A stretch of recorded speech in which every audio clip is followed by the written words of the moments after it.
राधे कृष्णा आप सभी को।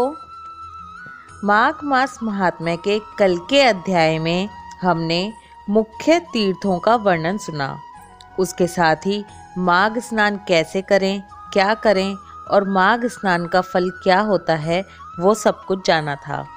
अब आगे माघ महात्म्य अध्याय 31। राजा दिलीप को माघ स्नान में मुख्य तीर्थों और किए जाने वाले कर्मों के विषय में बतलाने के बाद वशिष्ठ जी बोले, राजन सुनो, मैं तुमसे सुव्रत के चरित्र का वर्णन करता हूँ। यह शुभ प्रसंग श्रोताओं के समस्त पापों को तत्काल हर लेने वाला है। ध्यान से सुनो। नर्मदा नदी के रमणीय तट पर एक बहुत बड़ा क्षेत्र ब्राह्मणों को दान में मिला हुआ गांव था। वह लोगों में अकलंक नाम से विख्यात था। उसमें वेदों के ज्ञाता और धर्मात्मा ब्राह्मण निवास करते थे। वह धन धान्य से भरा था और वेदों के गंभीर घोष से संपूर्ण दिशाओं को गुंजायमान किए रहता था। उस गांव में एक श्रेष्ठ ब्राह्मण थे जो सुव्रत के नाम से विख्यात थे। उन्होंने संपूर्ण वेदों का अध्ययन किया था। वेदार्थ के वे अच्छे ज्ञाता थे। धर्म शास्त्रों के अर्थ का भी पूर्ण ज्ञान रखते थे। पुराणों की व्याख्या करने में वे बड़े कुशल थे। वेदांगों का अभ्यास करके उन्होंने तर्कशास्त्र, ज्योतिष शास्त्र, गज विद्या, अश्व विद्या, 64 कलाएं, मंत्र शास्त्र, संख्य शास्त्र तथा योग शास्त्र का भी अध्ययन किया था। वे अनेकों देशों की लिपियां और नाना प्रकार की भाषाएं जानते थे। यह सब कुछ उन्होंने धन कमाने के लिए ही सीखा था तथा लोभ से मोहित होने के कारण अपने भिन्न भिन्न गुरुओं को गुरु दक्षिणा भी नहीं दी थी। उपायों के जानकार तो थे ही, उन्होंने उक्त उपायों से बहुत कुछ धन का उपार्जन किया। उनके मन में बड़ा लोभ था, इसलिए वे अन्याय से भी धन कमाया करते थे। जो वस्तु बेचने के योग्य नहीं है उसको भी बेचते और जंगल की वस्तुओं का भी विक्रय किया करते थे।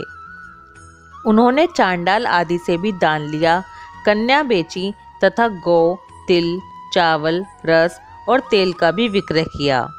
वे दूसरों के लिए तीर्थ में जाते, दक्षिणा लेकर देवता की पूजा करते, वेतन लेकर पढ़ाते और दूसरों के घर खाते थे।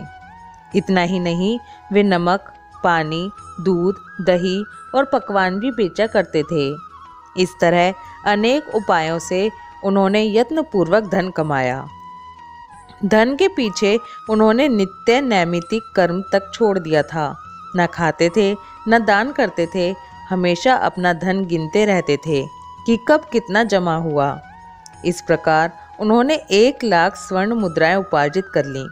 धन उपार्जन में लगे लगे ही वृद्धावस्था आ गई और सारा शरीर जर्जर हो गया। काल के प्रभाव से समस्त इंद्रिय शिथिल हो गई। अब वे उठने और कहीं आने जाने में असमर्थ हो गए।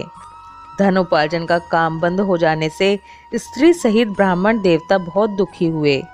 इस प्रकार चिंता करते करते जब उनका चित्त बहुत व्याकुल हो गया, तब उनके मन में सहसा विवेक का प्रादुर्भाव हुआ। सुव्रत अपने आप कहने लगे, मैंने नीच प्रतिग्रह से, नहीं बेचने योग्य वस्तुओं के बेचने से तथा तपस्या आदि का भी विक्रय करने से यह धन जमा किया है, फिर भी मुझे शांति नहीं मिली। मेरी तृष्णा अत्यंत दुस्सह है। यह मेरू पर्वत के समान असंख्य सुवर्ण पाने की अभिलाषा रखती है। अहो, मेरा मन महान कष्टदायक और संपूर्ण कलेशों का कारण है। सब कामनाओं को पाकर भी यह फिर दूसरी नवीन कामनाओं को प्राप्त करना चाहता है। बूढ़े होने पर सिर के बाल पक जाते हैं, दांत टूट जाते हैं, आँख और कानों की शक्ति भी क्षीण हो जाती है, किंतु एक तृष्णा ही ऐसी है जो उस समय भी नित्य तरुण होती जाती है। जिसके मन में कष्टदायिनी आशा मौजूद है, वह विद्वान होकर भी अज्ञानी है, अशांत है, क्रोधी है और बुद्धिमान होकर भी अत्यंत मूर्ख है। आशा मनुष्यों को नष्ट करने वाली है, उसे अग्नि के समान जानना चाहिए। अतः जो विद्वान सनातन पद को प्राप्त करना चाहता हो, वह आशा का परित्याग कर दे। बल, तेज, यश, विद्या, सम्मान, शास्त्र ज्ञान तथा उत्तम कुल में जन्म इन सबको आशा शीघ्र ही नष्ट कर देती है। मैंने भी इसी प्रकार बहुत क्लेश उठाकर यह धन कमाया है। वृद्धावस्था ने मेरे शरीर को भी गला दिया और सारा बल भी हर लिया। अब से मैं श्रद्धा पूर्वक परलोक सुधारने के लिए प्रयत्न करूंगा।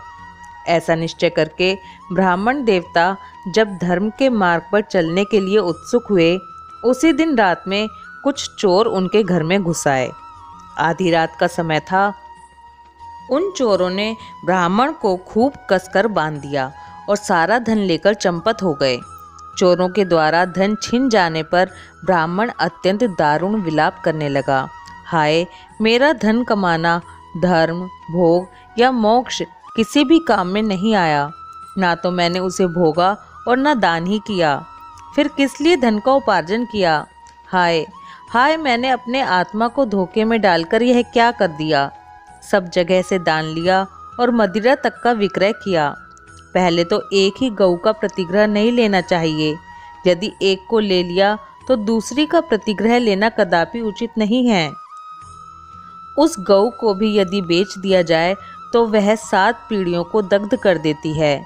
इस बात को जानते हुए भी मैंने लोभवश ऐसे ऐसे पाप किए हैं। धन कमाने के जोश में मैंने एक दिन भी एकाग्रचित होकर अच्छी तरह संध्या उपासना नहीं की। ध्यान रहित या ध्यान सहित प्राणायाम भी नहीं किया। 3 बार जल पीकर और 2 बार होंठ पोंछकर भली भांति आचमन नहीं किया। उतावली छोड़कर और हाथ में कुश की पवित्री लेकर मैंने कभी गायत्री मंत्र का वाचिक, उपांशु या मानस जप भी नहीं किया। जीवों का बंधन छुड़ाने वाले महादेव जी की आराधना नहीं की। जो मंत्र पढ़कर या बिना मंत्र के ही शिवलिंग के ऊपर एक पत्ता या फूल डाल देता है, उसकी करोड़ों पीढ़ियों का उद्धार हो जाता है। किंतु मैंने कभी ऐसा नहीं किया। संपूर्ण पापों का नाश करने वाले भगवान विष्णु को कभी संतुष्ट नहीं किया। 5 प्रकार की हत्याओं के पाप शांत करने वाले पंच यज्ञों का अनुष्ठान नहीं किया। स्वर्गलोक की प्राप्ति कराने वाले अतिथि के सत्कार से भी वंचित रहा। सन्यासी का सत्कार करके उसे अन्न की भिक्षा नहीं दी। ब्रह्मचारी को विधि पूर्वक अतिथि के योग्य भोजन नहीं दिया। मैंने ब्राह्मणों को भांति भांति के सुंदर एवं महीन वस्त्र नहीं अर्पण किए। सब पापों का नाश करने के लिए प्रज्वलित अग्नि में घी से भीगे हुए मंत्रपूत तिलों का हवन नहीं किया। किसी भी पावन मंत्र का जाप नहीं किया। पीपल के वृक्ष की पूजा नहीं की। त्रयोदशी का व्रत त्याग दिया। यह व्रत भी यदि रात को या शुक्रवार के दिन पड़े तो तत्काल सब पापों को हरने वाला होता है, किंतु मैंने उसकी भी उपेक्षा कर दी। ठंडी छाया वाले वृक्ष का पौधा नहीं लगाया। सुंदर शैया और मुलायम गद्दे का दान नहीं किया। पंखा, छतरी, पान तथा मुख को सुगंधित करने वाली और कोई वस्तु भी ब्राह्मण को दान नहीं दी। नित्य श्राद्ध, भूत बलि या अतिथि की पूजा भी नहीं की। उपयुक्त उत्तम वस्तुओं का जो लोग दान करते हैं, वे पुण्य के भागी मनुष्य यमलोक में यमराज को, यमदूतों को और यमलोक की यातनाओं को नहीं देखते। किंतु मैंने यह भी नहीं किया। गौओं को ग्रास नहीं दिया। उनके शरीर को कभी नहीं खुजलाया। कीचड़ में फंसी हुई गौ को, जो गौलोक में सुख देने वाली होती है, मैंने कभी नहीं निकाला।